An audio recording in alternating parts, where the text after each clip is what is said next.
সেটা হচ্ছে হিন্দুরাই হিন্দুদের সব থেকে বড় শত্রু হয়ে দাঁড়িয়েছে। বাঙালি হিন্দুদের ব্যাপারটা হয়ে যাচ্ছে এটা বাড়িতে বসে খালি উই আর দ্য সেকুলার, আমরা ধর্ম নিরপেক্ষ এই সমস্ত বলে একটা ট্রেন্ডের জোয়ারে গা ভাসিয়ে দিচ্ছে। যখন দরকার হয় এদের কাছ থেকে না কোনো প্রোটেস্ট পাবে, ওখানে চলতো পিপলস রেডিও, পশ্চিমবঙ্গে চলছে পিসি রেডিও।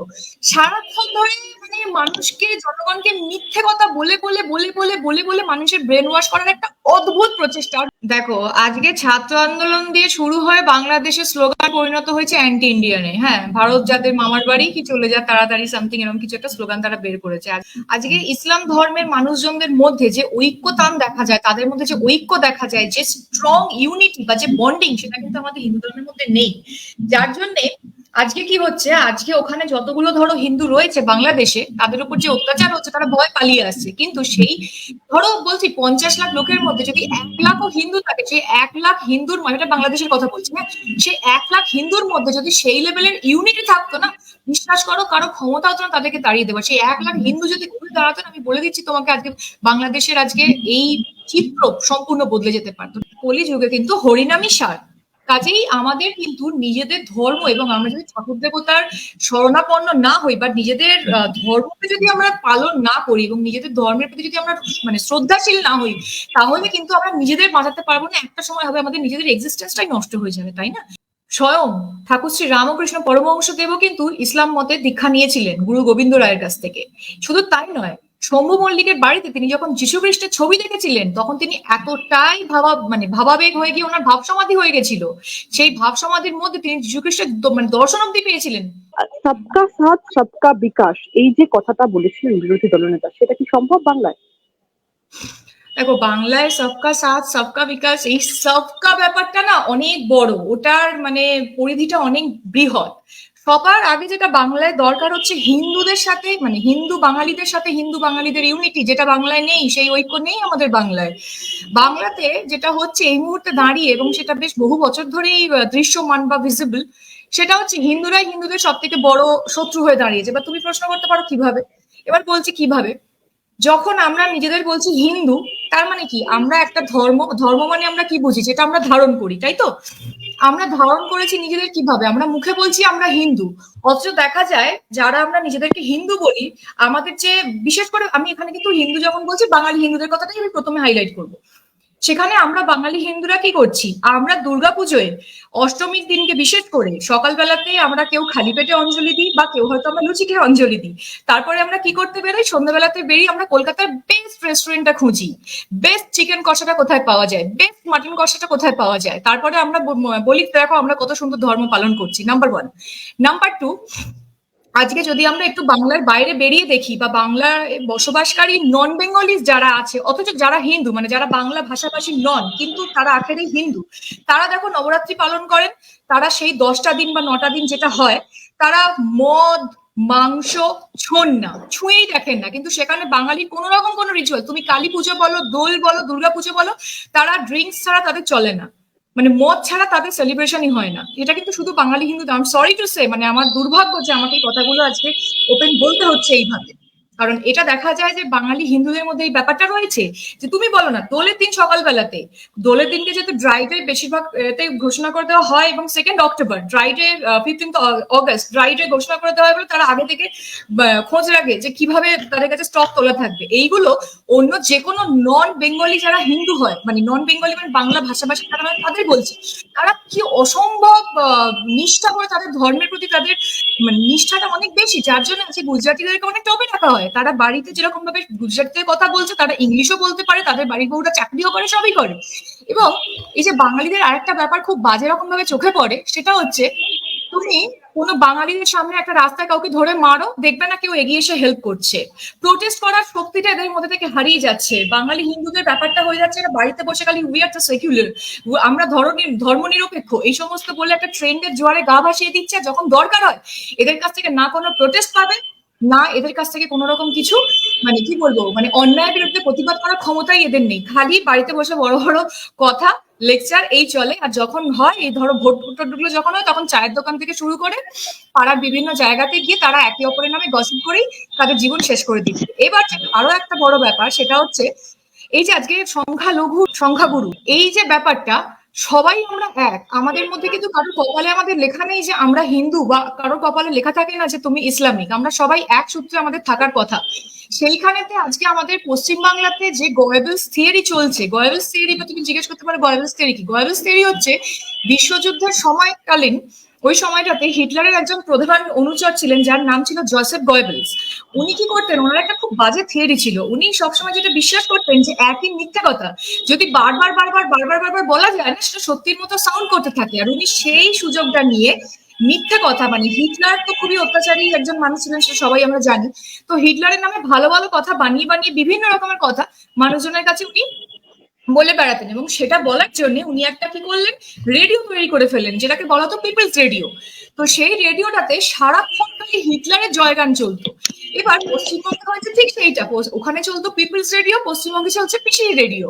সারাক্ষণ ধরে মানে মানুষকে, জনগণকে মিথ্যে কথা বলে বলে বলে বলে বলে বলে মানুষের ব্রেন ওয়াশ করার একটা অদ্ভুত প্রচেষ্টা। আর সেই জন্য আমি বললাম যে মানুষের মধ্যে তো কোনো ঐক্য নেই, তাদের যে যা বোঝাচ্ছে তারা বুঝে যাচ্ছে। তাদের মানে এখন সত্যি কথা বলতে কি, বাংলার বেশিরভাগ মানুষের অবস্থাটা কি বলতো, সে বাবুরাম ঠাকুরের কবিতাটা নিশ্চয়ই পড়েছো, তাতে যে সে সাপের কথা উল্লেখ করা আছে, যে সাপের চোখ নেই কান নেই, মানে যাই হোক, তার সে একেবারে কান কাটা একটা সাপের ওরকম উল্লেখ করা আছে। তো বাঙালি কেন, মানে পশ্চিমবঙ্গবাসীতে সেরকম অবস্থা, তারা চোখে দেখছে, তারা সামনে বলছে যে হ্যাঁ তৃণমূলকে ভোট দেবো না, কিন্তু তারা গিয়ে সে পেছনে তৃণমূলকেই ভোটটা দিচ্ছে। এবার সেটা যে সবসময় তারা নিজের ইচ্ছে দিচ্ছে এমনটা নয়, কারণ পশ্চিমবঙ্গে একটা তুষ্টিকরণের রাজনীতি যে চলছে সেটা কিন্তু অস্বীকার করা যায় না, তারাও সেটা স্বীকার হচ্ছে। তো যেটা বলছিলাম যে তাদের অবস্থাটা সে বাবুরাম ঠাকুরের সেই সাপের মতো অবস্থা, মানে যার জন্য বাংলায় সবকা সাথ সবকা বিকাশ কতটা কি হবে, এবং সেটার জন্য মানুষকে সমন্বিত হতে হবে। মানুষকে যতই ভুল বোঝানো হোক না কেন, আজকে মানুষকে বারবার বোঝানো হয়েছে লোকসভার আগে যে বিজেপি ক্ষমতা এলে নাকি নিরামিষ খাওয়া বন্ধ হয়ে যাবে, বিজেপি ক্ষমতা এলে নাকি এই করা বন্ধ হয়ে যাবে, ওই করা বন্ধ হয়ে যাবে। আচ্ছা, মানুষ কি এত গাধা, তাদের কি চোখে ঠুলি পড়া থাকে? সেরকম তো ব্যাপারটা নয়। মানুষের হাতে ইন্টারনেট আছে, তারা ইন্টারনেট সার্চ করে দেখুক। আজকে বিজেপির রাজনীতিটা হচ্ছে কি, যে বিভিন্ন স্টেট ওয়াইজ একটা স্ট্র্যাটেজি থাকবে। আজকে রাজস্থান বলো, ইউপি বলো, এই সমস্ত জায়গাতে, বা ইনক্লুডিং তোমার মহারাষ্ট্র, সেই সব জায়গাতে আজকে আমাদের পশ্চিমবাংলার তুলনায় তো ননভেজ খাদ্য মানে খায় এরকম মানুষের সংখ্যাটা তো কম। তো সেই জন্য সেখানে যদি আজকে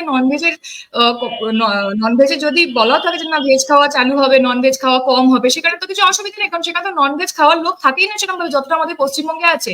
কাজেই মানুষকে দিনের পর দিন ধরে মাথায় সেই পড়িয়ে উল্টোপাল্টা মানুষকে বলে বিভ্রান্ত করার একটা প্রচন্ড চেষ্টা, যার জন্য যদি সবকা সাথ সবকা বিকাশ হওয়ার কোনো সম্ভাবনা থেকেও থাকে, সেটাকে বারবার দমন করার চেষ্টা, যার জন্য মানুষের নিজের সেটার বিরুদ্ধে দাঁড়ানো উচিত। মানুষের তখন এখন পলিটিক্যাল পার্টির কথা ইনফ্লুয়েন্স না হয়ে মানুষে মানুষে, হ্যাঁ, যেটা কাজী নজরুল বলে গেছিলেন যে একই বৃন্তে দুটি ফুল, হিন্দু মুসলমান, এই থিওরিতে এখন মানুষ যদি চলতে পারে, তবেই কিন্তু আমরা এই তুষ্টিকরণের রাজনীতি থেকে বেরিয়ে একটা সাম্প্রদায়িক দাঙ্গা হাঙ্গামা সৃষ্টি হওয়ার আগে নিজেদের স্টেটটাকে কিন্তু ঠিক করতে পারবো, না হলে কিন্তু বিপদ আছে। ম্যাম, আপনি ঠিক যেরকমটা বললেন যে পিপলস রেডিও এজেন্ডা সেটিং কোথাও গিয়ে, তো এই যে এজেন্ডা সেটিং টেকনিকটা ইউজ হচ্ছে ক্রমাগত বারংবার, আমরা 2021 বলুন, 21-এর পরে আবার ধারাবাহিকভাবে দেখলাম 2024।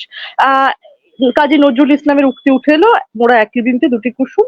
এবারে একটা কথা বলি, বাংলায় বাংলায় দাঁড়িয়ে কি আপনার মনে হয় যে মুসলমানরা কখনো বিজেপিকে ভোট দেবে? দেখো, এটা খুব ভালো প্রশ্ন, এবং এই প্রশ্নটা নিয়ে সত্যি আলোচনা হওয়াটা খুব দরকার। একটা জিনিস তোমার বুঝতে হবে পৌলমি, যে যুদ্ধটা বা লড়াইটা মুসলিম ভার্সেস বিজেপি নয়, হিন্দু ভার্সেস মুসলিমও নয়। সমস্যাটা হয়ে গেছে হচ্ছে পশ্চিমবঙ্গ ভার্সেস ভারতবর্ষ। কারণ পশ্চিমবঙ্গের এখন পরিস্থিতি যেদিকে যাচ্ছে, সত্যি কথা বলতে কি, নর্থ কোরিয়া থেকে আর কিছু বছর বাদে নর্থ কোরিয়া যে হয়ে যাবে না, এটা কিন্তু কেউ বলতে পারে না। কারণ মানুষের মধ্যে মানুষের কোন রকম কোনো ঐক্যবদ্ধতা নেই, কিছু নেই। এবং যেটা বলছি মুসলিম ভোট, তুমি যদি সেই থেকে দেখো পশ্চিমবঙ্গের বাইরে ভারতবর্ষের আদার্স যে স্টেট গুলো আছে, সেখান থেকে কিন্তু মুসলিমরা একেবারেই যে বিজেপি বিরোধী তা কিন্তু নয়। ইনফ্যাক্ট আমাদের পশ্চিমবাংলার মধ্যেও কয়েক মাস নয়, কয়েক সপ্তাহ আগে মনে করে দেখো, আমরা একটা খবর পেয়েছিলাম পুরুলিয়ার এক সংখ্যালঘু মহিলা, মানে আমাদের তো প্রথম কথা আমি আবারও বলবো, আমি সংখ্যালঘু সংখ্যাগুরু এই ব্যাপারগুলোতেই বিশ্বাস করি না, আমি মানুষে বিশ্বাসী, কিন্তু তাও যখন একটা ট্যাগ দিতে হয়, দেওয়া হয়েছে, সেই সূত্র ধরেই বলবো। মনে করে দেখো কয়েক সপ্তাহ আগেকার ঘটনা, পুরুলিয়া বা কোচবিহার খুব সম্ভবত একজন মহিলা, সংখ্যালঘু একজন মহিলাকে নগ্ন অবস্থায় রাস্তায় ফেলে উদম মারা হয়েছিল। তার দোষটা কি ছিল না, সে বিজেপি করে, নাম্বার ওয়ান।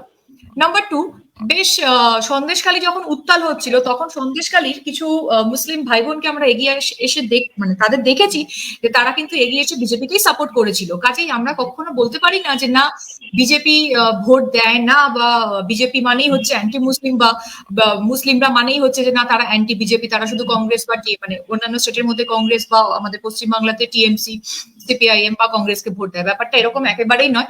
আবারও বলবো বয়স স্টেটে উঠে আসবে, মানুষের মাথা মোড়ানো হচ্ছে, কারণ আমাদের পশ্চিমবঙ্গের রাজনীতিটা না এখন কিরকম হয়ে গেছে বলতো পৌলমী, ভয় দেখানোর রাজনীতি। মানে কিরকম বলবো, ধরো তোমাকে এসে ভয় দেখাবে যে তোমাকে এখানে ভোট দিতে হবে, তুমি যদি না যাও ওইখানে ভোটটা যদি না দেয়, মানে তুমি যদি না দিতে পারো দেখবে তোমার উপর অত্যাচার হবে, তোমাকে উল্টোপাল্টা কথা বলা হবে। মানে it's just an example I am giving you. তো এরকম ব্যাপারটা হয়। এবার আমার এখানে আমার একটা বক্তব্য কাউন্টার পার্টি কাজ করে যে একটা মানুষ কি অন্ধ? মানুষ তো অন্ধ নয়। মানে মানুষের তো নিজেরও একটুখানি বোঝবার দরকার আছে। কিন্তু আমি যদি বলি যে না মুসলিম বিরোধী, মুসলিমরা বিজেপি বিরোধী, এটা কিন্তু পুরো অর্থে সঠিক নয়। কারণ মুসলিমদেরকে মাথা যে ওয়াশ করা হচ্ছে এবং সংখ্যালঘু সম্প্রদায়কে শুধুমাত্র ভোট ব্যাংকের কারণে পশ্চিমবঙ্গে যেভাবে তাদেরকে ইউজ করা হচ্ছে, আশা করি সেটা আস্তে আস্তে তারা কিছুটা হলে বুঝেছে, এবং যত আরো দিন এগিয়ে আসবে সেটা তারা খুব ভালো করেই বুঝতে পারবেন। কারণ আমাদের পলিটিশিয়ানদের একটা কাজই হচ্ছে যে ভোটের সময় সাধারণ মানুষের কাছ থেকে ভোটটা পাওয়ার জন্য তাদেরকে মাথা মুড়িয়ে ব্রেন ওয়াশ করা। এবং এই পলিটিক্সটা আর কোথাও হোক না হোক আমাদের পশ্চিমবঙ্গে মারাত্মক ভাবে রমরমিয়ে চলছে, এটুকু আমি বলতে পারি। আসামের মুখ্যমন্ত্রী হেমন্ত বিশ্ব শর্মা অভিযোগ করছেন যে আজকের দিনে আমার রাজ্যে মুসলিম জনসংখ্যা হয়েছে 40%, 1951 সালে যেটা ছিল 12%। তাই তিনি বলছেন, আমি কোট আনকোট বলবো, হেমন্ত বিশ্ব শর্মা বলছেন এটা আমার কাছে কোনো রাজনৈতিক সমস্যা না, বরং রাদার মরণ বাঁচনের সমস্যা। কি বলবেন? আচ্ছা, মানে মরণ বাঁচানোর সমস্যা, এটা কি অর্থে উনি বলেছেন সেটা কি কোনো রকম ভাবে কিছু ক্লিয়ার করেছেন এই যে মানে? জনসংখ্যায় একটা হিউজ অ্যাসপেক্ট পড়ছে, মানে মুসলিম মানে রেশিওটা যেভাবে বাড়ছে দিনকে দিন, সেইটার দিকে উল্লেখ করে তিনি এই কথাটা বলেছেন, এবং আসামে বিক্ষিপ্ত যে অশান্তি সেটাও উঠে আসছে এই প্রসঙ্গে। দেখো, আমার মনে হয় উনি যেটা বলতে চেয়েছেন, আজকে ভারতবর্ষ যবে থেকে ভারতবর্ষ স্বাধীন হয়েছে তবে থেকে ব্যাপারটা তো এরকম না যে শুধুমাত্র হিন্দুরাই এখানে বসবাস করতো।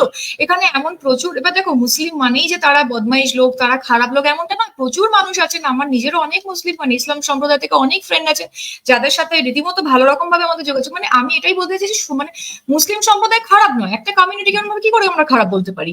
সমস্যাটা আমাদের তাদের নিয়ে হচ্ছে যারা ভারতবর্ষে এসে ইলিগালি স্টে করে যাচ্ছে। আজকে বাংলাদেশ থেকে বলো বা অন্যান্য যে কোনো মুসলিম কান্ট্রি থেকে যদি আজকে অনুপ্রবেশকে ঢোকানো হয়, হ্যাঁ, তারা যদি আজকে বিনা মানে কি বলবো বিনা লাইসেন্সে যদি একটা দেশে ঢুকে গিয়ে থাকে, সমস্যাটা সেখানে। এবং একটা কথা দেখো, আমাদের ভারতবর্ষে অলরেডি এতগুলো কোটি মানুষ, আজকে যদি সেখানে অনুপ্রবেশকারী চলতে থাকে বা ইলিগাল ইমিগ্রেন্টস, মানে সেটা মুসলিম হোক, সেটা শুধু মুসলিম বলে নয় বলমি, একটা কথা বুঝতে হবে, এটা মুসলিম হিন্দুর ব্যাপারটা নয়। এটা সমস্যাটা হচ্ছে যে মানে কি বলবো মানে এটা it's not only about Hindu Muslim problem. এটা যে কোনো কমিউনিটি যদি অন্য একটা দেশ থেকে এসে আমাদের দেশে ইল্লিগাল ভাবে বসতি তৈরি করতে শুরু করে, বা তাদের যদি ইল্লিগালি তোমার পাসপোর্ট দেওয়া হয়, ভিসা দেওয়া মানে পাসপোর্ট দেওয়া হয়, লাইসেন্স দেওয়া হচ্ছে, ড্রাইভিং লাইসেন্স বা হয়তো আধার কার্ড বানিয়ে দেওয়া হচ্ছে, ভোটার আইডি কার্ড বানিয়ে দেওয়া হচ্ছে, তাতে করে কি হয়, যে নেগেটিভ দিকে আমরা যেতে পারি সেটা হচ্ছে, ধরো আজকে তুমি আমি আমরা ভারতবর্ষের লিগাল সিটিজেন হয়ে যে সুবিধাগুলো পাই, তারা আজকে ইলিগাল রেসিডেন্ট হয়ে সেই সমস্ত সুবিধাগুলো ভোগ করবে। তাতে করে কিন্তু আমাদের ভারতবর্ষের ক্ষতিটা হবে, ডেভেলপমেন্টের ক্ষতি। আজকে অনেক কষ্টে অনেক লড়াই করে আজকে মোদিজি কিন্তু ভারতবর্ষকে গ্লোবাল প্ল্যাটফর্মে একটা 5th পজিশনে নিয়ে গেছেন ইকোনমিক্যালি। এবার তুমি একটা কথা বলো, আমি খুব একটা রিয়েল টাইম তোমাকে এক্সাম্পল দিয়ে বলছি। তোমাকে এক প্লেট ভাত, মাছ, মাংস খেতে দেওয়া হয়েছে, ঠিক আছে? তোমাকে বলা হচ্ছে যে পৌলমী তোমাকে আরো 5 জনের খাবার দেওয়া হচ্ছে, তোমাকে খেতেই হবে। তোমার নামবে, গলায় তো আটকে যাবে। এবার আমাদের অবস্থাটা হচ্ছে তাই, অলরেডি আমাদের নিজেদের এত জনসংখ্যা, তাদের জন্যই আমরা এখনো প্রপার এমপ্লয়মেন্ট দিতে পারছি না, তাদের এখনো এমপ্লয়মেন্টের জন্য লড়াই করতে হচ্ছে। হ্যাঁ, তারপর এতগুলো মানুষের খাদ্য, বাসস্থান, বস্ত্র সবকিছু ব্যবস্থা আমাদেরকে করতে হচ্ছে। তারপর তাদের যতগুলো লিগাল রাইটস আছে সেইগুলো দেওয়া হচ্ছে, তার পেছনে একটা হিউজ অ্যামাউন্ট অফ মানি আমাদেরকে ইনভেস্ট করতে হয়, রাইট? তারপরে যদি এক গাদা অনুপ্রবেশকারী ঢুকে গেল, সেটা আবার বলো সেটা শুধু মুসলিম নয়, সেটা যে কোনো ধর্মাবলম্বী মানুষই হোক না কেন, অন্য দেশ থেকে তারা আমাদের দেশে আছে, বা তাদের জন্য আবার এক্সট্রা করে সমস্ত কিছু, তারা যদি আজকে কোথাও থেকে জালি তাদেরকে দেওয়া হয় পাসপোর্ট বলো বা যে মানে ভারতীয় যে আধার কার্ড বা ভোটার আই কার্ড দেওয়া হয়, তাদের জন্য সেই সমস্ত জিনিসগুলো আমরা দেবো কোত্থেকে? আমরা তো জোগাতে পারবো না। আর তখন যেটা হয়, চিন্তা করে আমাদের ইকোনমি পিছিয়ে পড়বে এবং আমরা ভারতবর্ষের ডেভেলপমেন্টে যেটা আমরা এখন দৌড়চ্ছি রীতিমতো, হয়তো আগামী কিছু বছরের মধ্যে যেখানে আমরা এক কি দুই এতে নিজেদের দেখতে পারি, বাট এটা তো মানতে হবে যে আমরা এখনো তো developing country, we are not developed country yet, right? Like USA and China.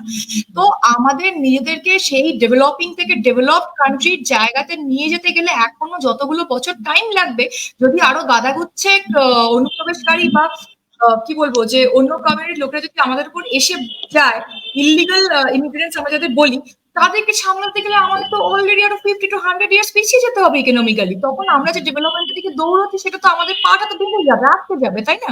একদমই। মমিতা দি, যে প্রশ্নটা আমি করবো এরপরে তোমাকে, যে পশ্চিমবঙ্গে তো আমরা দেখেছি যে হিন্দুরা সংখ্যাগুরু, আর সেখানেও কি তোমার মনে হয় যে পশ্চিমবঙ্গে হিন্দুরা সংকটে পড়তে পারে? সেটা এথনিক প্র্যাকটিসেস ক্রাইসিস হতে পারে, এনিথিং, কি মনে হয় তোমার? একটা নিজের ধর্মকে ছোট করার একটা অত্যন্ত অদ্ভুত প্রবণতা। I am really sorry to সে, এই ব্যাপারগুলোতে কথা বলতে হচ্ছে, মানে নিজে বাঙালি হয়ে এটা বলতে হচ্ছে। এবং এরকম অনেক দেখেছি যে মানে বাঙালি সম্প্রদায় তাদের নিজেদের ধর্মের প্রতি কোনো রকম সেরকম রেসপেক্ট খুব একটা আছে বলে মনে হয় না। ওই সকালবেলাতে খালি পেটে দুর্গাপুজোর অষ্টমীর অঞ্জলি দিয়ে সন্ধ্যেবেলায় গিয়ে বেস্ট রেস্টুরেন্টে গিয়ে পাঁঠার মাংস খাচ্ছি, তারপরেতে কেউ আবার বিফ খাওয়া, পাঁঠার মাংস খাওয়া, সেটা নিয়ে সমস্যা না। সমস্যাটা হচ্ছে যে আমি এদিকে বলছি আমি বিশালভাবে ধর্ম ভালোবাসি, ধর্ম ভালোবাসি, ধর্ম ভালোবাসি, কিন্তু সেইটা আমাদের কোনো রকম কোনো আমরা কাজে করে দেখাতে পারি না। একটা কথা আছে না, তো word speaks larger than your word. তো ব্যাপারটা হচ্ছে সেরকমই। আর তুমি আজকে দেখো, যদি আজকে আমি মুসলিমদের কথা বলি বা যে কোনো অন্যান্য সম্প্রদায়ের কথা বলি, সেখানেতে দাঁড়িয়ে দেখতে গেলে তাদের ধর্মের প্রতি তাদের যে মানে তুমি কোনো একটা মুসলিম মানুষকে দেখাতে পারবে যে তাদের রমজান মাস যখন চলে বা তাদের যখন রোজা চলে, তারা কেউ ড্রিঙ্ক করছে বা তারা কেউ রকম ভাবে মাছ মাংস কিছু খাচ্ছে? এমন তো না যে তারা ননভেজ কেউ খান না। একটা কাউকে তুমি দেখাতে পারবে? অথচ তুমি এখানে লক্ষ লক্ষ তুমি হিন্দুকে দেখিয়ে দিতে পারবে, বিশেষ করে বাঙালি দেখিয়ে দিতে পারবে, যারা যে দিনগুলো আমাদের অ্যাকচুয়ালি নিজের ধর্মকে মন দিয়ে পালন করার কথা। হ্যাঁ, আমাদের হয়তো শাস্ত্রে অনেক কিছু লেখা থাকে না, কোথাও বলা নেই যে দুর্গাপুজোতে মাছ মাংস খাওয়া যাবে না, বা এটা কোথাও বলা নেই, কিন্তু আমাদের মনের ভক্তি আমরা কি করি, আমরা একটা আরো একটা কথা, এটা না বললেই নয়, আমাদের কাছে একটা দারুণ এক্সকিউজ আছে, আমাদের মনের ভক্তি ঈশ্বর। এই যে একটা কথা না, মনের ভক্তি সব, এই মনের ভক্তি সবটা হচ্ছে কিচ্ছু না, জাস্ট আ লেম এক্সকিউজ। আমরা নিজেরা পালন করতে পারি না, তখন তো কিছু একটা বলতে হবে যে মনের ভক্তি সব, আমরা সেইটা দিয়ে চালিয়ে দিই। যার জন্য দেখবে, আরো একটা ছোট এক্সাম্পল আমার খুব মনে পড়ে গেল, মানে বাঙালির বা হিন্দু বাঙালিদের লেম এক্সকিউজ কিরকম হয়। দেখবে ছোট বাচ্চা যখন মাটিতে খেলতে খেলতে পড়ে যায়, কিন্তু বাবা মা তাকে মাটিকে চাবড়ে চাবড়ে বকে দেয় যে এই মাটি তুমি কেন খেলছিলে। ছোটবেলা থেকে তাকে শেখানো হচ্ছে যে না তুমি ঠিক, মাটি ভুল। এই বলা হয়, ব্যাপারটা ঠিক সেরকমই। যে মানে কি বলবো, ওই কিছু হলো কি হলো না, ও বাবা আমাদের মনের ভক্তি সব, এই মনের ভক্তি সব করতে করতে করতে করতে ভক্তিকে যে কোথায় তারা জলাঞ্জলি দিয়ে দেয়, বিসর্জন দিয়ে দেয়, মানে মা দুর্গা বিজয়াতে বিসর্জন হওয়ার আগে ষষ্ঠী থেকে বাঙালির ভক্তি বিসর্জন যে হয়ে যাচ্ছে, সেটা তাদের কারুর টনক নড়ে না। তারপরেও বাঙালি বলে আমরা ভীষণ ধর্মাবলম্বী, বিশ্বাস করুন আমরা ধর্ম অসম্ভব ভালোবাসি, আমাদের কাছে আমাদের হিন্দু ধর্মই শেষ কথা। অথচ কি, তারা দোলের দিনকে সকালে তুমি কটা লোককে দেখতে পাবে, খুব কম লোককে দেখতে পাবে যাদের বাড়িতে মাটন দিয়ে ওই কচি পাঁঠার ঝোল এবং ভাত, এটা হচ্ছে দোলের দিনে আমাদের পশ্চিমবঙ্গের জাতীয় খাদ্য। যে কয়েকদিন আগে পশ্চিমবঙ্গের জাতীয় সঙ্গীত বেরিয়েছিল, এটা আমাদের পশ্চিমবঙ্গের জাতীয় খাদ্য হচ্ছে দোলের দিন পাঁঠার মাংস দিয়ে ভাত। আর অষ্টমীর দিনকে খালি পেটে অঞ্জলি দিয়ে সন্ধ্যেবেলায় কলকাতার বেস্ট রেস্টুরেন্টে গিয়ে বেস্ট মাটন কষাটা আমাদের চাই। অথচ আমরা ভীষণ ভাবে মানে বলি আমরা একদম ধর্ম বিশাল বিশাল ধর্ম মানে ধর্মপ্রেমী মানুষ আমরা বাঙালি। পার্শ্ববর্তী দেশে দিন দিন কমছে হিন্দু বাঙালি, কিন্তু যদি অন কন্ট্রারি দেখি, আমাদের ভারতবর্ষে কিন্তু মুসলিম জনসংখ্যা বেড়েই চলেছে, কি বলবে? দেখো আমি আবার বলবো, মুসলিম জনসংখ্যা বেড়ে চলাটাতে মানে বেড়ে চলা বলতে তুমি কি এখানেতে হিন্দুদের থেকে বেড়ে চলেছে সেইটা বলছো, নাকি ওদের একটা এভারেজ এটা সেটা বেড়ে চলেছে যে বলছো? জনসংখ্যাটা ধরো মুক্তিযুদ্ধের সময় ছিল 1971 সালের একটা আচ্ছা, যদি দেখি, আজকে সেই, হ্যাঁ, সেই অনুযায়ী রেশিওটা দিন দিন দিন দিন পারদ বেড়ে চলেছে সেক্ষেত্রে। কিন্তু আমরা দেখছি এই যে বাংলাদেশে এই যে ছাত্র আন্দোলন, এই যে সংরক্ষণ বিরোধী আন্দোলন, সেখানেও বারংবার উঠে আসছে ভারতবর্ষের নাম। এবং হ্যাঁ, যা চিত্র আমাদের সামনে আসছে সেই অনুযায়ী, সেই ডেটা অনুযায়ী আমরা দেখতে পাচ্ছি বাংলাদেশে হিন্দু বাঙালির সংখ্যাটা ক্রমেই কমে যাচ্ছে। সেখানে পশ্চিমবঙ্গের এই যে মুসলিম সংখ্যার একটা বাড়বাড়ন্ত, সেটাকে কোনভাবে দেখছো? দেখো, আজকে ছাত্র আন্দোলন দিয়ে শুরু হয়ে বাংলাদেশের স্লোগান পরিণত হয়েছে অ্যান্টি ইন্ডিয়ানে। হ্যাঁ, ভারত যাদের মামার বাড়ি, কি চলে যা তাড়াতাড়ি, সামথিং এরকম কিছু একটা স্লোগান তারা বের করেছে আজকে। ওই যে বলছি বারবার, আমি কিন্তু মনে করে দেখো, খেয়াল করে দেখো পৌলমী, এতক্ষণের বক্তব্যতে আমি বারবার হিন্দুদের ঐক্যবদ্ধতা হওয়ার কথা কিন্তু তুলে ধরছি, মানে রিকোয়েস্ট জানাচ্ছি বা মানুষজনকে আহ্বান করছি। ঐক্যবদ্ধতা হওয়াটা ভীষণ দরকার। আজকে ইসলাম ধর্মের মানুষজনদের মধ্যে যে ঐক্যতান দেখা যায়, তাদের মধ্যে যে ঐক্য দেখা যায়, যে স্ট্রং ইউনিটি বা যে বন্ডিং, সেটা কিন্তু আমাদের হিন্দু ধর্মের মধ্যে নেই। যার জন্যে আজকে কি হচ্ছে, আজকে ওখানে যতগুলো ধরো হিন্দু রয়েছে বাংলাদেশে, তাদের উপর যে অত্যাচার হচ্ছে, তারা ভয় পালিয়ে আসছে। কিন্তু সেই ধরো বলছি 50 লাখ লোকের মধ্যে যদি 1 লাখও হিন্দু থাকে, সেই 1 লাখ হিন্দুর, মানে এটা বাংলাদেশের কথা বলছি, হ্যাঁ, সেই 1 লাখ হিন্দুর মধ্যে যদি সেই লেভেলের ইউনিটি থাকতো না, বিশ্বাস করো কারো ক্ষমতা হতো না তাদেরকে তাড়িয়ে দেওয়া। সেই 1 লাখ হিন্দু যদি ঘুরে দাঁড়াতেন, আমি বলে দিচ্ছি তোমাকে, আজকে বাংলাদেশের আজকে এই চিত্র সম্পূর্ণ বদলে যেতে পারতো। ঠিক সেরকমই আজকে পশ্চিমবঙ্গে সবার আগে দরকার হিন্দুদের একে অপরের সাথে হাত ধরে দাঁড়ানো। মারপিট, দাঙ্গা হাঙ্গামা এসব এসব করার সময় হয়ে গেছে। আমি কেন এত ধর্মের প্রতি জোর দিতে বলছি, এবং মানে বিশেষ করে প্রত্যেকটা ধর্মের মানুষের উচিতই হচ্ছে প্রত্যেকটা ধর্মকে পালন করে চলা। তুমি একটা কথা বলো, কোনো কিছুর মধ্যে ইউনিটি না থাকলে সেটা কিন্তু ফল করবেই করবে, করতে বাধ্য, 100% করতে বাধ্য। মানে পৃথিবীর যে কোনো অবজেক্ট যদি ইউনিটি না থাকে, তাহলে কিন্তু সেটা সম্পূর্ণভাবে ডিস্ট্রয় হয়ে যেতে বাধ্য। তো কাজে এখানে মানে জনসংখ্যা বৃদ্ধি করে আবারও বলবো, হিন্দু বেড়ে যাচ্ছে, মুসলিম বেড়ে যাচ্ছে, ব্যাপারটা এটা নয়। মানুষের মধ্যে মানুষের ইউনিটি। ও আরেকটা কথা এখানে, যেটা আমার পড়াশোনার সাবজেক্ট, যে তোমার প্রশ্নটা ছিল যে জনসংখ্যা বেড়ে যাচ্ছে, তাই তো, যে মুসলিম জনসংখ্যা বেড়ে গেলে তাহলে হিন্দুদের এটা হবে কিনা। আমি কেন আরো ধর্মের উপর জোর দিচ্ছি, এটা একটু বুঝতে হবে। আমি একটু স্পিরিচুয়ালিটির দিক থেকে বা একটু মাইথোলজির দিক থেকে যদি বলি, একটা জিনিস জেনে রাখতে হবে, বুঝতে হবে, যে আমরা কলিযুগে বাস করছি। হচ্ছে কলিযুগে টোটাল টাইম পিরিয়ড হচ্ছে, টাইম স্প্যান হচ্ছে 4,20,000 সামথিং ইয়ার্স, কিছু 500, কিছু 500। এবার একটা কথা মাথায় রাখতে হবে যে আমরা কিন্তু এই মুহূর্তে দাঁড়িয়ে 2024 শুরু হওয়ার ঠিক 5 থেকে 5,500-এর মাথায় আমরা বাস করছি। হ্যাঁ, এই কলিযুগ মানে আমরা অলরেডি জানি অরাজকতার যুগ, বিভৎস রকমের ঝামেলা হবে, এ হবে, মানে একটা বিশাল দুর্নীতি মূলক একটা যুগ টোটাল। এবং রামকৃষ্ণদেবের একটা কথা ছিল যে কলিযুগে ইষ্টনামী সার, মানে হরিনামী। তো এখানে তার মানে কি, উনি বারবার ধরে বলেছেন যে হরিকে ডাকো, সেটা নয়। ওনার এই কথাটার বক্তব্য ছিল, যার যেটা আমাদের যে ধর্মের যে ইষ্ট দেবতা, তাকে স্মরণ করলে তবেই আমরা এই যুগের দুর্নীতি, অরাজকতা, অনৈতিকতা থেকে রেহাই পাবো। কাজেই আমাদের যেরকম আমাদের ইষ্ট দেবতাকে ডাকা উচিত, যেরকম আমাদের হিন্দু ধর্মে কেউ আমরা বজরংবলীর উপাসক হতে পারি, কেউ আমরা বলতে পারি জয় মা দুর্গা, কেউ বলতে পারি জয় মা কালী, কেউ বা বলতে পারি জয় ব্রহ্মা, জয় ব্রহ্মা, বা হ্যাঁ মানে বিষ্ণু মাতা না বললেই হলো, মানে প্রপার নাম নিয়ে যদি আমরা তাকে ডাকি, সেটা ডাকলেই হলো। এবারেতে সেখানে যখন আমার ইসলাম ভাই বোনরা তাদের আল্লাহকে ডাকেন, নিশ্চয়ই ডাকবেন, কারণ এটা রামকৃষ্ণদেবের, আবার রিপিট করছি কথাটা, যে কলিযুগে কিন্তু হরিনামই সার। কাজেই আমাদের কিন্তু নিজেদের ধর্ম, এবং আমরা যদি ঠাকুর দেবতার শরণাপন্ন না হই, বা নিজেদের ধর্মকে যদি আমরা পালন না করি, এবং নিজেদের ধর্মের প্রতি যদি আমরা মানে শ্রদ্ধাশীল না হই, তাহলে কিন্তু আমরা নিজেদের বাঁচাতে পারবো না। একটা সময় হবে আমাদের নিজেদের এক্সিস্টেন্সটাই নষ্ট হয়ে যাবে, তাই না? তার থেকে কি খারাপ কিছু হতে পারে যে আমরা ঘুরে বেড়াচ্ছি, আমাদের কোনো আইডেন্টিফিকেশন নেই, আমাদের কিছুই নেই, আমরা সে ভব ঘুরে হয়ে ঘুরে বেড়াচ্ছি। তোমার কথার সূত্র ধরেই যদি বলি, যে ধর্মের ঐক্যতার কথা বা ঐক্যবদ্ধ হওয়ার কথা তুমি বলছো, আমরা দেখেছিলাম বিগত বেশ কিছু বছর আগে, খুব বেশি দিনও হয়নি, নূপুর শর্মা, যার একটা মন্তব্যকে কেন্দ্র করে পরবর্তীতে তাকে সেই পদ থেকে সরিয়ে দেওয়া হয়, এবং দলই সেই সিদ্ধান্ত নেয়। কিন্তু আমরা পরে দেখলাম সাম্প্রতিককালেই একদম রাজ্যের পুরমন্ত্রী তথা কলকাতা কর্পোরেশনের মেয়র ববি হাকিমের যে মন্তব্য উঠে এলো, সেই মন্তব্যের প্রসঙ্গ টেনেই বলবো, তথাগত রায় তিনি বলছেন আগামী 20 বছরে পশ্চিমবাংলা থেকে হিন্দুরা নিশ্চিহ্ন হয়ে যাবে। সহমত পোষণ করো? দেখো, স্ট্র্যাটেজিক্যালি যেটা বললাম, স্ট্র্যাটেজিক্যালি দেখতে গেলে অবশ্যই হ্যাঁ হয়ে যাবে, কারণ তুমি একটু আগে আমাকে কিছু নাম্বারস দিলে, তো সেই নাম্বারস গুলো দেখতে গেলে ডেফিনেটলি সেরকম তো স্ট্র্যাটেজি তো তাই বলছে। তবে হ্যাঁ, এটা থেকে পরিত্রাণ হওয়ার উপায়টা আমি বললাম, যে আমাদের সবার আগে সংঘবদ্ধ হতে হবে, আমাদের ইউনাইটেড হতে হবে, যেটা আমরা কিন্তু এখনো হতে পারিনি। কারণ দেখো, একটা জাতিকে বা একটা যে কোনো মানে জাতি বলো বা একটা নাম্বার অফ মানুষকে এইভাবে শেষ করাটা is not possible, to be very honest. কিন্তু আজকে সেটা যদি হয়েও যায় না কখনো, এবং তার জন্য পরবর্তীকালে তখন কান্নাকাটি চিল্লামিল্লি করে কিন্তু কিচ্ছু লাভ হবে না, কারণ তখন কিছু কিছু ব্যাপার থাকে না, যে বেটার লেট দ্যান নেভার। তখন সেই সময়টাও আমরা পাবো না। তার জন্য আমাদের এখন থেকে অনেক অনেক অনেক বেশি আমাদের মানে মানসিকতার পরিবর্তন দরকার, এবং আমাদের চোখ খোলা রাখতে হবে, চোখ উন্মোচন রাখতে হবে। সরকার বোঝাচ্ছে, আমরা বুঝে যাচ্ছি, ব্যাপারটা কিন্তু এমন করলে চলবে না। কারণ আজকে পলিটিশিয়ানদের কাজটাই হচ্ছে তারা মানুষদের ব্রেন ওয়াশ করবে, এটা স্বাভাবিক ব্যাপার। কিন্তু আমরা সেই ট্র্যাপে কেন পড়বো? আজকে তারা যদি এসে আমাদের বোঝায় যে মুসলিমদের ধরে মারো, আমরা কেন মারবো তাদের শুধু শুধু? আজকে মুসলিমদের যদি বলা তোমরা যাও হিন্দুদেরকে ধরে মারো, তাদেরও তো এটা মারা উচিত নয়। তাদের নিজেদের যুক্তি দিয়ে বিচার করতে হয়। মানে আমি বলতে চাই, মানুষের নিজের যুক্তি দেওয়ার সেই ক্ষমতাটা, সেই জাগরণটা হতে হবে, যেটা স্বামী বিবেকানন্দ একটা সময় বলেছিলেন যুবক সম্প্রদায়কে উদ্দেশ্য করে, যে ওঠো জাগো। সেই উঠে উঠে জাগার সেই যুবক কোথায়? কোথায় সেই ইয়ং সম্প্রদায়কে তো দেখাই যায় না। ইয়ং সম্প্রদায় কিসে ব্যস্ত আছে? তারা পশ্চিমবঙ্গে চাকরি নেই, পশ্চিমবঙ্গের বাইরে চলে যাচ্ছে চাকরি করতে। হুম। এবং পশ্চিমবঙ্গের যুবকদের ক্লাব ঘরেতে টাকা তুলে দেওয়া হচ্ছে, এবং সেই টাকাগুলো তারা যত না বেশি দুর্গাপুজো করার কাজে লাগাচ্ছে, তারা তত বেশি নেশা ভাঙ করে কাটিয়ে দিচ্ছে। তুমি একটা কথা খেয়াল করে দেখো তো, কতগুলো মদের দোকান হয়েছে 2011 সাল থেকে।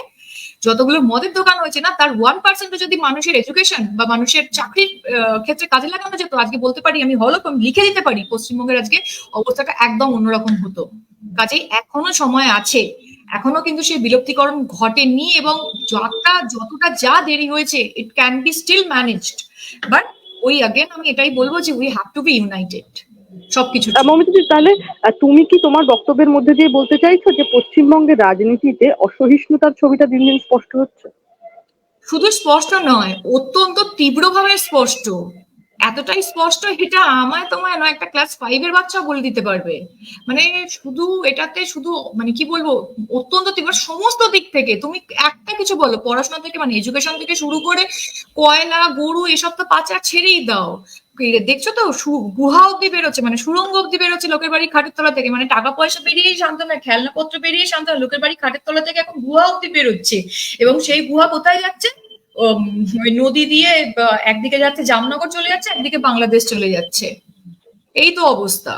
তো এক্ষেত্রে একটা কথা বলতে হয়, 21শে জুলাই সম্প্রতি রাজ্যের মুখ্যমন্ত্রী আর তথা তৃণমূল নেত্রী বলা চলে, তৃণমূল নেত্রী মমতা বন্দ্যোপাধ্যায় একদম 21শে জুলাই এর মঞ্চ থেকে বললেন যে তিনি কাফের নন। কিন্তু একটা কথা তো বলতেই হয়, পবিত্র কোরআন হাদিসে একটা বিষয় খুব স্পষ্ট করে উল্লেখ করা আছে যে মুসলিম ছাড়া যে কোনো অমুসলমানরাই কাফের। তাহলে কি তিনি মনে করেন না তিনি হিন্দু? দেখো, মমতা ব্যানার্জি কি ধর্মে নিজেকে মানে প্রকাশ করবেন, সেটা সম্পূর্ণ তার ব্যক্তিগত ডিসিশন, সেটা নিয়ে আমি কিছুই বলবো না। তবে আমি এটুকু বলতে পারি পৌলমী, আজকে ওই যে আমি একটু মানে শুরুতেই ধর্মের একটা ডেফিনেশন বলেছিলাম, যে যে যেটা ধারণ করে সেটাই তার ধর্ম। হ্যাঁ, আজকে একটা কথা কিন্তু ভুলে গেলে চলবে না, স্বয়ং ঠাকুর শ্রী রামকৃষ্ণ পরমহংসদেবও কিন্তু ইসলাম মতে দীক্ষা নিয়েছিলেন গুরু গোবিন্দ রায়ের কাছ থেকে। শুধু তাই নয়, শম্ভু মল্লিকের বাড়িতে তিনি যখন যীশু খ্রিস্টের ছবি দেখেছিলেন, তখন তিনি এতটাই মানে ভাবাবেগ হয়ে গিয়ে ওনার ভাব সমাধি হয়ে গেছিল। সেই ভাব সমাধির মধ্যে তিনি যীশু খ্রিস্টের মানে দর্শন অব্দি পেয়েছিলেন। তার মানে কি তুমি বলবে যে ভদ্রলোক আজ অব্দি কোনদিন হিন্দু ধর্মকে ছোট করেছে? শোনো, কোনো ধর্মে নিজেকে বিশ্বাসী করে নেওয়ার মধ্যে কিন্তু অন্য ধর্মকে ছোট করার কোনো লাইসেন্স তৈরি হয়ে যায় না। আই রিপিট, একটা ধর্মকে আমি যদি গ্রহণ করি, তার মানে ইট ডাজন্ট মিন দ্যাট কি আমি আমার আর একটা ধর্মকে ছোট করতে পারি বা সেই লাইসেন্স আমার হাতে চলে আসে। কিন্তু মমতা ব্যানার্জি দিনের পর দিন ধরে, বছরের পর বছর ধরে উনি যেরকম ধরনের বিতর্কিত মন্তব্য করে আসছেন, সেই মন্তব্যগুলো কিন্তু শুধুমাত্র আগুনে ঘি দেওয়ার মতোই নয়, জনসাধারণের ইমোশনকে যে কতটা হার্ট করছে সেটাও কিন্তু ওনার লক্ষ্য রাখা উচিত। আজকে উনি নিজেকে যে কোনো ধর্মাবলম্বী মনে করতেই পারেন, সেটা সম্পূর্ণ আবারও বলবো ওনার ব্যক্তিগত ব্যাপার। সেখানে তোমার বা আমার বা আমাদের কারোরই কোনো কমেন্ট করা উচিত না, সেটা ওনার ব্যক্তিগত ডিসিশন। কিন্তু সেইটা করতে গিয়ে আজকে আমরা দেখতে পাচ্ছি যে উনি ঈদ সেলিব্রেট করতে যাচ্ছেন, উনি রমজান মাসে কোথায় ওখানে যাচ্ছেন, সবকিছু উনি সমস্ত ইসলামিক সবকিছু কমিউনিটি যা যা আছে তোমার সেলিব্রেশন, উনি সমস্ত সেলিব্রেশন করছেন, খুব ভালো কথা। কিন্তু উনি, আমরা এটাও দেখেছি যে উনি ঘটা করে দুর্গাপুজোতে ওই বিসর্জনের সময় ওরকম ওই কার্নিভালের অ্যারেঞ্জমেন্ট করে, সেটাও খুব ভালো কথা। কিন্তু ওনার বক্তব্য, যে বিতর্কিত বক্তব্যগুলো, সেগুলো কিন্তু আমরা কখনো দেখতে পাই না যে মাইনরিটি কমিউনিটিজ এর আগেনস্টে যেতে পারে এরকম কোনো বিতর্কিত উনি বক্তব্য করেন। উনি অথচ কালকেই বলে বসলেন যে উনি পশ্চিমবঙ্গে নাকি শরণার্থীদেরকে আশ্রয় দেবেন। এটা তো সব থেকে বড় বিতর্কিত মানে একটা কি বলবো স্টেটমেন্ট। কারণ পশ্চিমবঙ্গে কারা থাকবে না থাকবে, উদ্বাস্তু অ্যাসাইলাম যেটা আমরা বলি, সেটা তো ভারত সরকারের হাতে ডিপেন্ড করে। এবং আরেকটা হচ্ছে ইউএনএইচসিআর। এবার আমাদের এখন অব্দি কোনো রিফিউজি ল অ্যাক্ট নেই। পশ্চিমবঙ্গে যে হারে রোহিঙ্গা অনুপ্রবেশকারীর সংখ্যা বাড়ছে, আগামীতে কি এই রোহিঙ্গারাই পশ্চিমবাংলার হিন্দু সংকটের মূল কারণ হয়ে দাঁড়াবে? হ্যাঁ, সেটা হতে পারে এবং সেটা হবে বলে আমার ধারণা। কারণ রোহিঙ্গাদের একটুখানি ব্যাকগ্রাউন্ডে চর্চা করাটা আমাদের দরকার। রোহিঙ্গাদের দেখো খুব একটা তো রেপুটেশন ভালো নয়। এবং বাংলাদেশে এখন রোহিঙ্গাদেরকে তাড়ানোর জন্য যেটা একটা সময় শেখ হাসিনা নিজে বলেছিলেন যে উনি মানে রোহিঙ্গাদের নিয়ে কোনো সমস্যা নেই বা এরকম কিছু একটা স্টেটমেন্ট দিয়েছিলেন, যে তারপরে উনি রোহিঙ্গাদের তাড়ানোর জন্য পাগল হয়ে যাচ্ছেন, মানে ব্যতিব্যস্ত হয়ে যাচ্ছেন যেটা বলে। আর এটা শুধু তাই নয়, মায়ানমারেতেও রোহিঙ্গাদের মানে আমি বলতে চাই রোহিঙ্গাদের যে টোটাল অ্যাক্টিভিটিস গুলো সেগুলো পাস্ট রেকর্ড যদি একটু ঘাটো দেখতেই পাবে যে তাদের নিয়ে সবার সমস্যা, বাংলাদেশের সমস্যা, তারপরে তাদের মায়ানমারেতেও তাদেরকে মানে মায়ানমারেও তাদেরকে থাকতে দেওয়া হয়নি, সেখান থেকেও তাদেরকে করা হচ্ছে। বাট তারা যদি এখন পশ্চিমবঙ্গে এসে মানে আচ্ছা প্রথমে একটা কথা বলি, আমাদের ভারতবর্ষ বা আমাদের দেশটা বা আমাদের রাজ্যটা তো সেই মানে কোনো গোয়াল ঘর নয় যার যখন যেখানে ইচ্ছে হবে এসে চলে থাকবে, মানে চলে এসে বসে থাকবে। এমনটা তো নয় যে গোয়াল ঘর, ঠিক আছে বাবা ওখানে গরুরা থাকে, যেভাবে হোক নোংরা করলো পরে দেখা যাবে, এরকম তো ব্যাপারটা নয়। যে পশ্চিমবঙ্গের তো কোনো গোয়াল ঘর নয় যার যখন ইচ্ছে হবে এসে থাকতে শুরু করে দেবে, তাই না? তো কাজেই তাদের তারা একটা যদি মানে সমস্যামূলক একটা কমিউনিটি হয় তো সেই সমস্যা তো উচ্ছেদ করতে হবে। এবার এখন যদি সেখানেতে মানে সরকারি অনুমোদন যদি থাকে তাদের এন্ট্রান্সে, সেখানেতে যদি জোর করে তাদেরকে নিয়ে আসা হয় just for the sake of the vote bank, না ভারতবর্ষকে যদি এখন গোয়াল ঘরের মতো ভেবে তাদের সঙ্গে যদি তুলনা করা হয় তো কিছু করার নেই। তখন তো আমরা সাধারণ যারা জনজীবনকারী মানুষজন, আমরা যারা সিটিজেন, আমাদের তখন আমাদের পালাতে হবে, তখন আমরা কোথাও আমাদের যাওয়ার জায়গা থাকবে না।